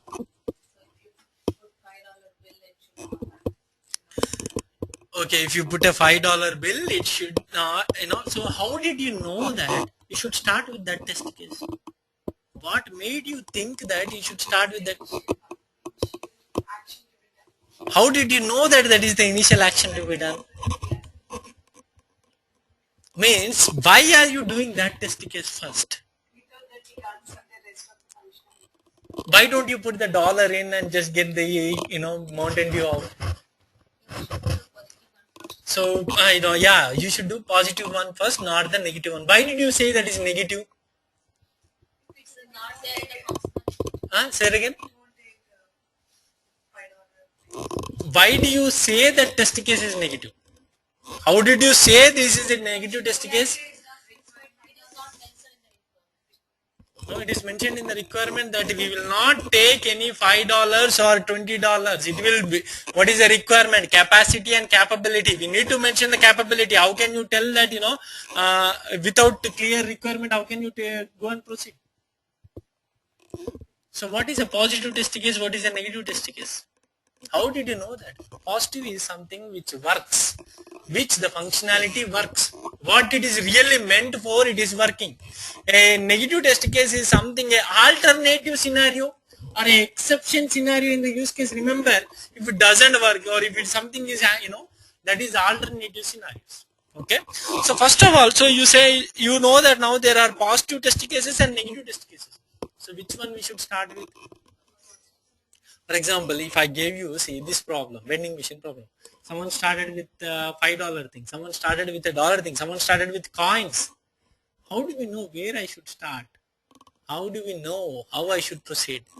For example, let's say, give me the number. So keep it coming. So let's say one is $5. Next. Give me more. Let's find out how you can make them into one. Okay, so but give me more test cases. One is $5, one is otherwise 4 quarters. Next, say it again. $1 bill.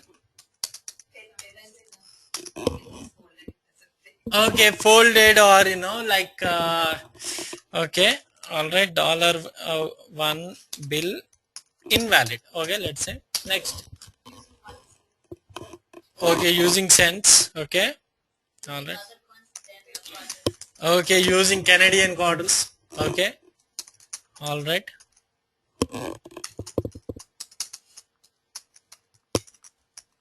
Next, $10 bill, $5 bill. Okay, next you can do $10 bill too. Next.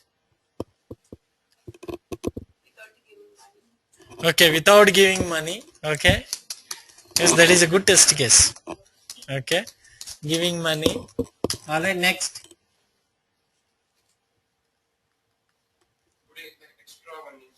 Extra money, more than a month, and when you say it should return back. Okay, more money. Okay, more coins. So more money, more coins. You can use a combination of both of them. Okay, for that, using different. Say it again. Avanti is saying credit card. We cannot use credit card here. That is not an option here. That is not a requirement. Using 2 quarters, so it will ask for more money. Next. Say it again. Same thing.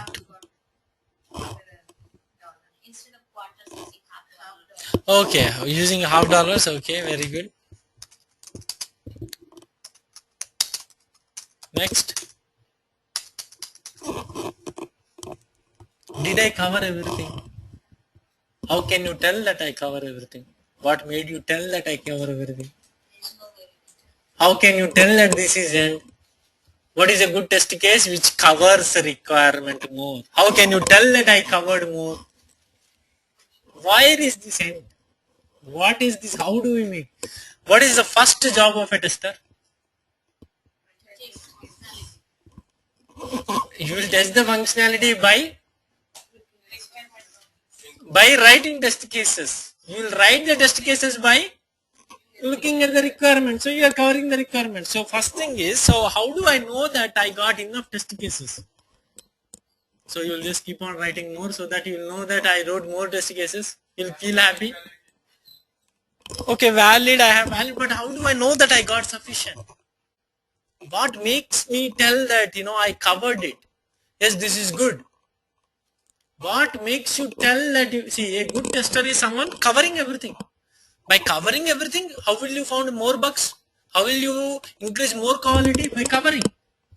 By more coverage, you are telling that I tested everything. By testing everything, you are minimizing the errors which happen after release. Agreed? So how do I know that I covered enough? How do I know that I covered sufficient? Which document will tell me? I am the one who is writing test cases. So just creativity. So if I don't have creativity? So every tester is different. Creativity is subjective to a person. So every tester is different. So everyone can have their own test cases. That is what you are telling me? Team lead will verify. So how he will verify? So to verify also you need something, right? You need something. Whatever that I can do myself if I know what is that. Test case review with everyone. Yes, that is a good thing. Yes, test cases review will be there. But before that, so should I be a fool every time before going to the review meeting and then know the test cases after that, or should I go with more test cases before? Enough test cases before. Yeah.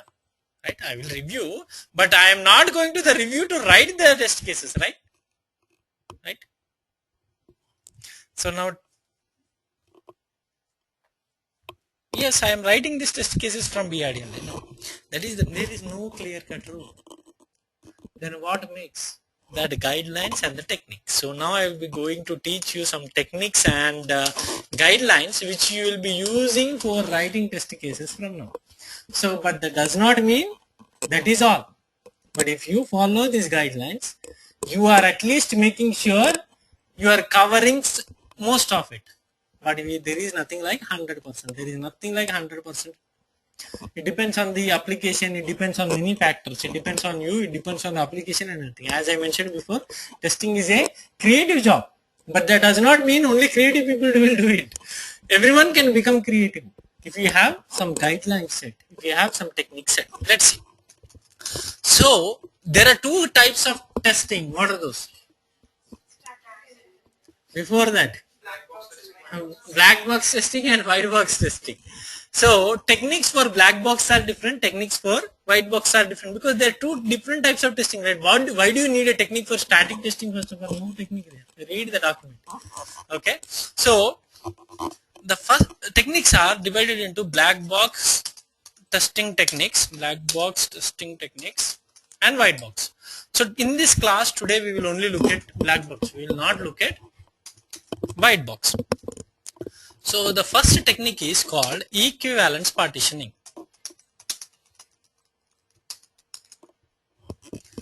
These are all textbook definitions. Tomorrow you will not remember these definitions. You will remember these techniques. You will apply techniques. You will not, for example, I don't want you to remember the definition of addition. But if I give you 1 and 2 and if I ask you to add, you will give me what? 3. So apply it. Don't tell me what is addition. You understood, right? So similarly, whatever the techniques I am going to give you, you should apply. You should never say that I know equivalence partitioning. That looks very silly. Agree? Alright, what is equivalent? So generally every requirement, first of all, before going to the technique, there is another technique which is common. When you are covering black box, the first thing is you should write a test case for every requirement, right? If there is a requirement, means that needs to be tested. That needs to be tested means that needs to have a test case. You should write at least one requirement, one test case per requirement. So you should write at least one test case per requirement. Can a requirement have more than one test cases? For example, it will say the requirement, the vending machine will not accept other than dollar bills and quarters. So how many test cases you can bring? You can bring a $5 bill, you can bring a $10 bill, $20 bill, Canadian bills, right? Or Canadian coins. How many test cases you got from this requirement? Many. So first technique is write at least one test case. If you are not writing a test case for a requirement, means there is a hole. That means tomorrow you will be responsible for that requirement. Why you did not test that requirement? And never assume that a requirement is working. Something is working by default. Okay, that is the first thing. At least one test case per requirement. The second thing is equivalence partitioning. Okay, and what is the 80% of testing goes into what type of testing? Functionality. So we are talking about functionality now. So every functionality can be divided into domains. For example, let's say the requirement, the vending machine will give you Mountain Dew. Agree? So it should have only Mountain Dew. Agree? The vending machine will take quarters. So try with quarters, without any money. You see that? So there is always domain will have valid and invalid. Right? Every domain. For example, when I say, let's say the vending machine will take quarters and dollar bills, means dollar is a valid domain. Quarters are valid domain. Anything outside that is invalid domain. So you have to write a test case for valid domain and invalid domain. Agree? Valid domain and invalid domains. So generally there will be only one valid domain. There will be only valid domain. So here there are two valid domains because quarters and dollar bills. But how many invalid domains will be there? More. For example, if I test it for for example, $10 bill, should I test it for another $10 bill again? Maybe $20 bill. But enough. You don't have to go for $100 bill and other things again. You don't have to test for every type of bills. You can test for Canadian quarters, but that does not mean you have to test with Indian currency, Mexico currency, and every other currency. No, one from every type of invalid domain. So pick one from every type of domain. So there can be more than one valid domains, more than one invalid domains. Which one will be more, valid domains or invalid domains? Invalid domains will be more, always. When I say the requirement is quarters and dollars, which one is more? Invalids are more always. Agreed? So take one from each, one test case from one domain. Agreed? So you need to take a test case with quarters, you know that. You need to take a test case with the dollar bill, you know that. You need to take a test case which is not a dollar bill, means $5 or a $10 and everything, and which is not even a US currency, which is not a currency at all, no currency at all. You see that? So invalid domains are more, valid domains are less. So you will take it one test case only. So when I take it with when I test it with 4 quarters, should I test it with your quarters, quarter from 2003, 2013, 20, this quarter, that is fine. You understood, right?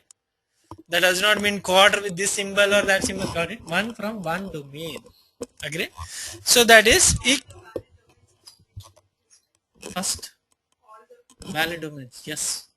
Otherwise you are not testing functionality. All the invalid domains should be tested too. And one from one domain. Don't do multiple because you are doing redundant testing. That is called equivalence partitioning. Next thing is boundary. And another thing is 4 quarters is the valid domain, right? 3 quarters, 2 quarters, 1 quarter is also invalid domain and no quarter is also a invalid domain. Okay. Then there is boundary. Most of the bugs happen at boundary. Correct? Most of the bugs happen at the boundary. For example, let's say you go to a vending machine and you will say, for example, there are 10 Mountain Dews inside that. You go with $11 bills. You go 11 times. And the 11th one, when you put the 11th dollar, what it should tell you? It should return the dollar back. So, and not only that, for example, I give 3/4 and I'll press something, right? I will give 5/4 and I'll press something. Okay, if you are giving dollar, if it is giving the Coke or something, it is fine. But if you are giving $5, sorry, let's say if you are giving 4/4, if it is giving the Mountain Dew, it is fine. If you are giving 5/4, if it is not returning my quarter, is it good? It is giving me the Mountain Dew, but if it is not giving me quarter, what is the point? Great. So boundaries, most of the bugs happen. So make sure you write a test case for before boundary, after boundary, and on boundary. Agreed? Before boundary, after boundary, and on boundary. Agreed? So that is called boundary value analysis. Okay, that is the second technique. Now, third one, decision tables. For example, whatever I told is a simple one. Whatever I told is a simple one. Let's go for an elevator problem. Okay, let's go for an elevator problem. I will tell that you cannot have more than 10 people in the elevator. You cannot have more than 10 people in the elevator. So give me the test cases. You have to test for 10 people. You will test for no person. You will test for one person. You will test for, you don't have to test for 1, 2, 3, right? Just 1 or 2 or 3, 1 is fine. That is done because it is an invalid domain which is not 0, which is not 10. So you will pick 1 or 5 or something and you will pick no one.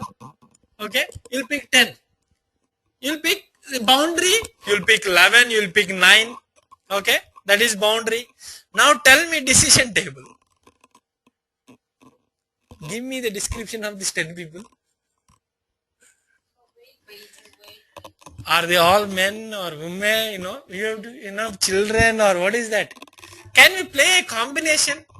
All women, all men, or let's say all who are more than 100 pounds, less than 100, or kids, all 10 kids or something. That is decision table. When you have combinations, you have to put a chart. How many combinations I can do? There can be women, there can be, kids with boys, girls, and I need to do for men completely, and who are overweight, who are thin. No, I need to try all the combinations because I'm testing for elevator, right? You never know what can happen tomorrow. So this is called decision table. When you are doing combinations, you have to do decision tables. Agreed? This is called decision tables. I'll explain what is a decision table. Yeah, you don't have to do for every weight. Put a boundary like that weight and you can do that. Alright. So next thing, decision tables. Then there is something called state-based testing. State-based testing. For example, let's say there are 4 floors. So will I start with this 10 people on the first floor only? I will go from the first floor 10 people, and in the second floor 1 person will try to enter. It can't take it in because it's already in invalid state. Agreed? It's already in invalid state, and 1 person will go out, 1 person will come in. Agreed? So these are state-based testing. So I will give another example again. I am not done yet. That is called state. You have to test the state of the application depending upon the state of the application. So let's look at another problem. Okay. You go to ATM. Okay. You want to do a withdrawal, and you have a balance of, let's say, $1,000, and 500 is your daily limit, and let's say you have 10,000. Okay, maybe you are working. All right, and you have, let's say, how much is the weekly limit? 2500, that is the weekly limit. So this is the weekly limit. Now tell me, and there is a direct deposit on every month first. Okay, direct deposit of, how much should I put? Okay, okay, on every first. Okay, so now give me the test cases of withdrawal. So that is your balance, 10,000. I want you to give me the test cases of withdrawal. So start with techniques. What is the valid? Go and get 500. So you want 500 only, or 490 or 450? You can try. You can try anything. Okay, one valid. So I will go and get 500 out. Agree? That is. I am not talking about valid card, invalid card, or anything. Think like everything else is valid. Card is valid, buttons are valid, ATM is working, everything else is granted. Okay, I am not doing the testing for that right now. So now that is valid. Invalid, I will try for 600. What will it tell? Okay, any other invalid? Any other invalid?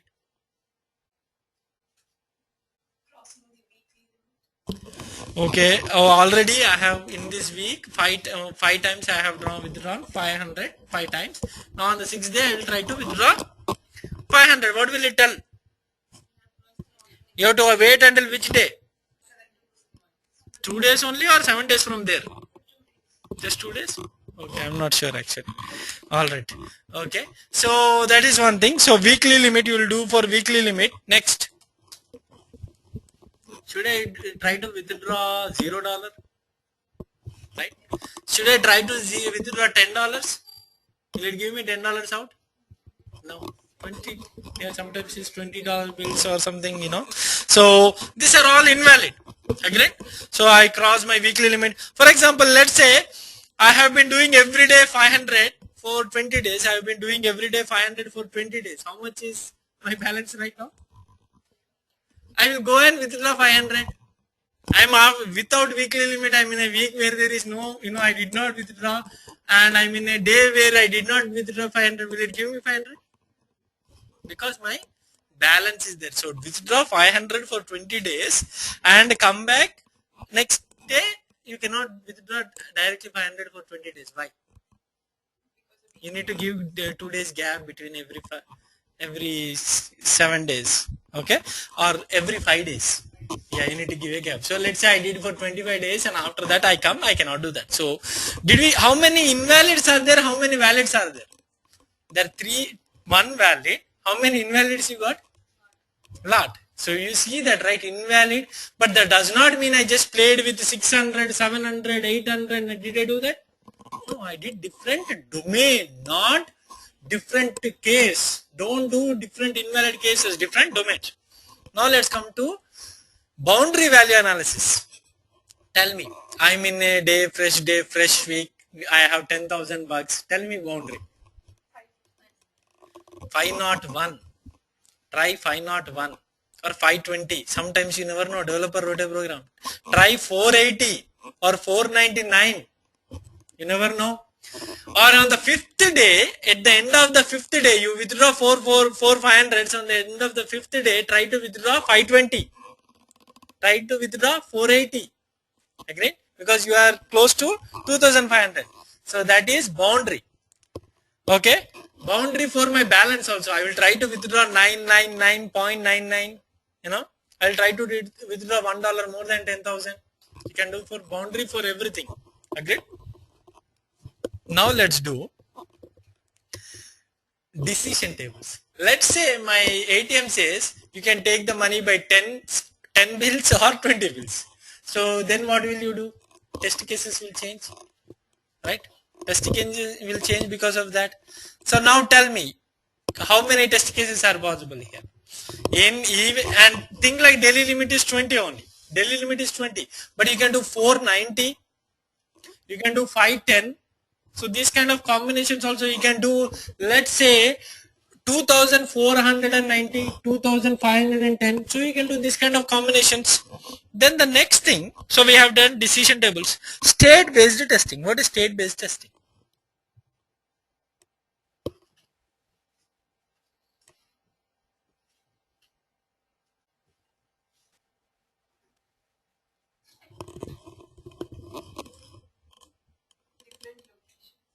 No. When you withdraw this 5 days, you have to wait for the 2 days, right? Why? Because the state of my account changed. I'm not eligible anymore. That is called state-based testing. For example, I enter invalid PIN 3 times. What will it tell? Go and come back, or go to the bank or something. Because that is state-based testing.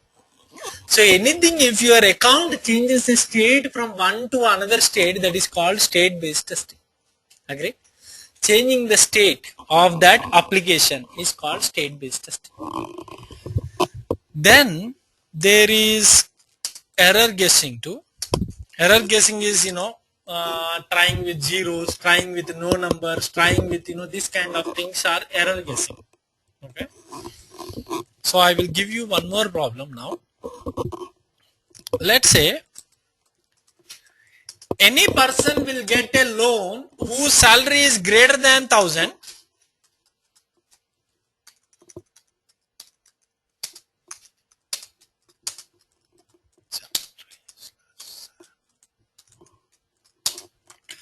So think like this is a mortgage given for low income people.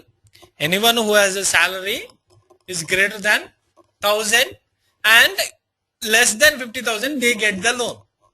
Agreed? So now give me the test cases for this. Tell me valid domain first. Yeah, don't use 1,000. Somewhere in between. Try to get something in between. So what is that?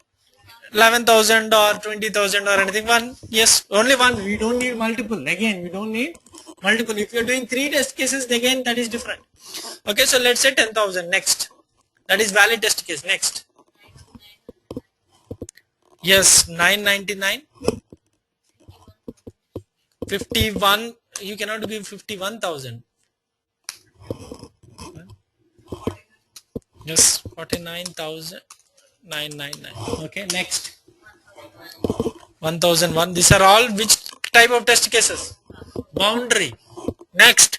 Before that, you didn't do invalid test cases at all. Invalid domains. Tell me what is that? Invalid domains. 500. Your loan is not, you will not go through. Next. 60,000. Yes. See how many invalids are there? More than valids. Always invalid. These are boundary. Next. You already have a loan. We don't give you loan again. Alright. That is state-based testing because you are already ineligible. Agreed?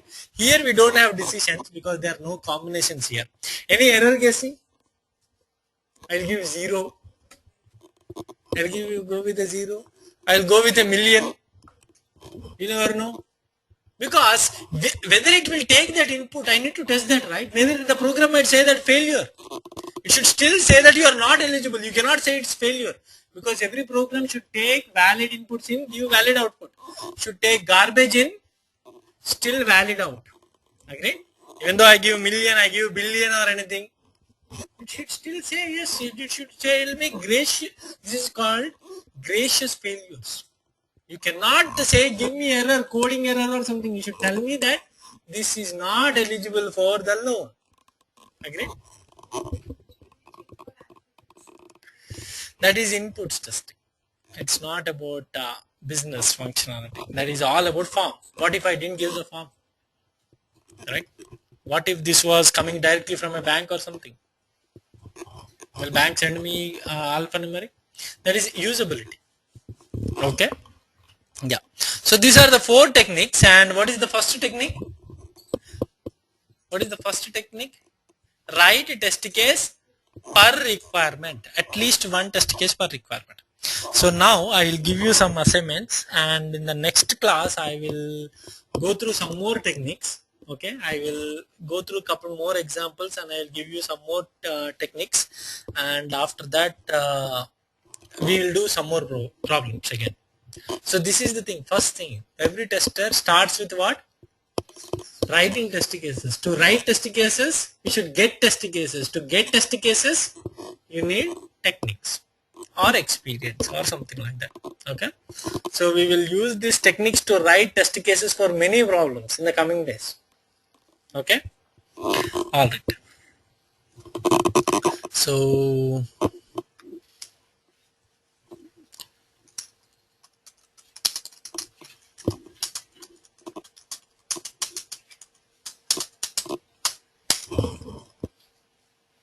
Okay, give me any real problem. Anyone? I don't know if anyone has been attending interviews. Anyone who has been attending interviews can give me a problem.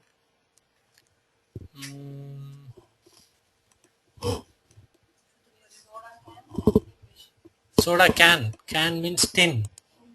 That which will you got it. Next, I don't want to give software. I want to give something else.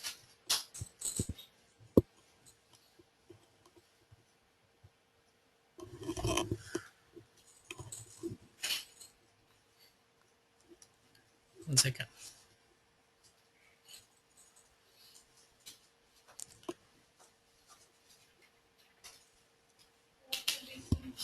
Say it again. Water refilling machine. Okay, but people can't easily, and there might be many types of water filtering machines, right? So I don't want, I want something clear. And all-in-one printer. All-in-one printer means what? There is scanner, there is fax. Is there anything else?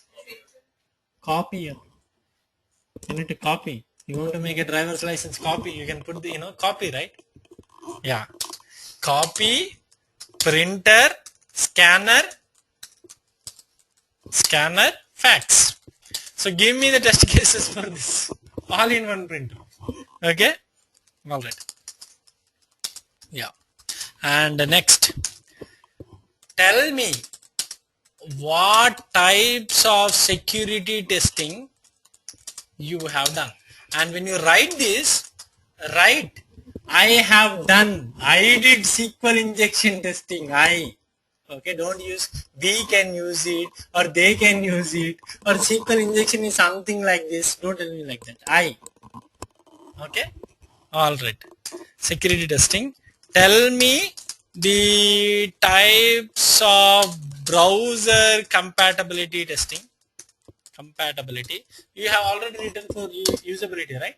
You are writing it, right? Use compatibility testing. Okay, tell me the types of browser compatibility. There is one more thing I am forgetting. What is the other one? Security testing.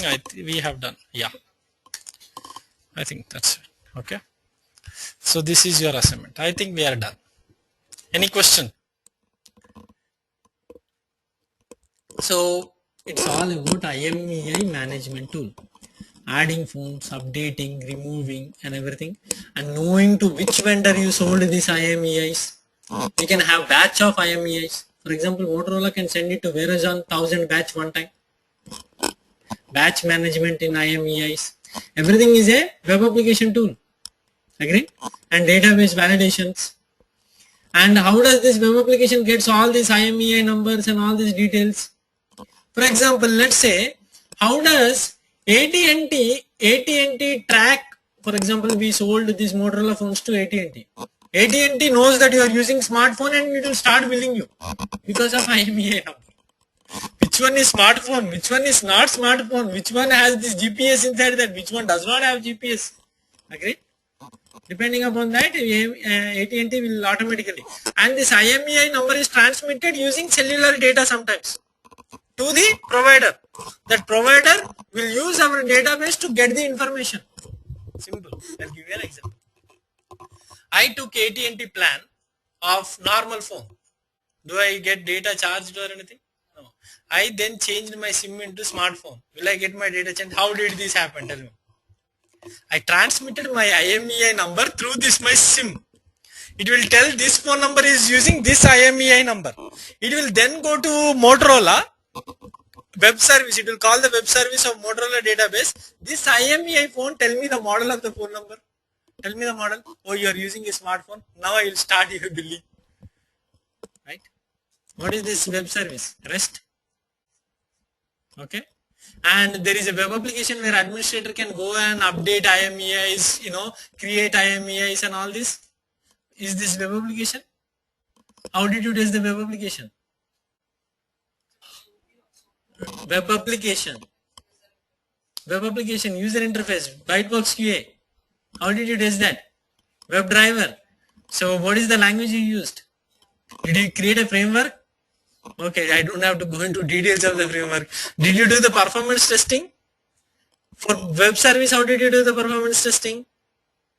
JMeet, load UI. Web service, load UI test cases inside SOAP UI. How did you do the web application performance testing? You can do in JMeter also. You're right.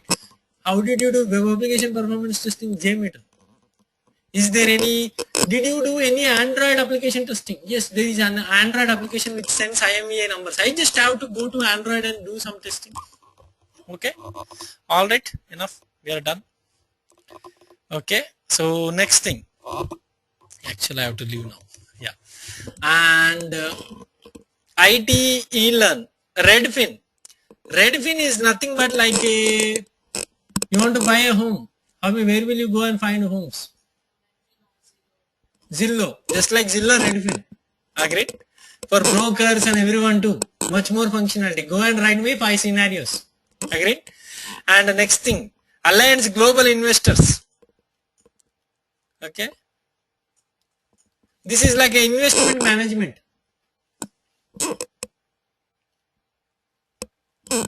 Can you Google about this and find out about Alliance Global Investors? Okay, let's not go there. Then there is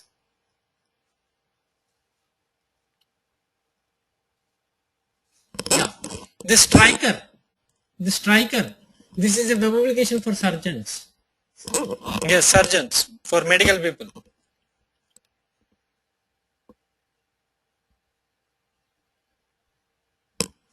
Means how much data a surgeon can see, how much data can, it's a role based system. Google about last one. Okay, but in the second one I'll give you a couple of scenarios.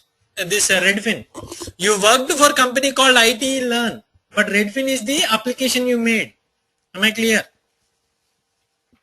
Means you worked for Infosys, the client is Intel.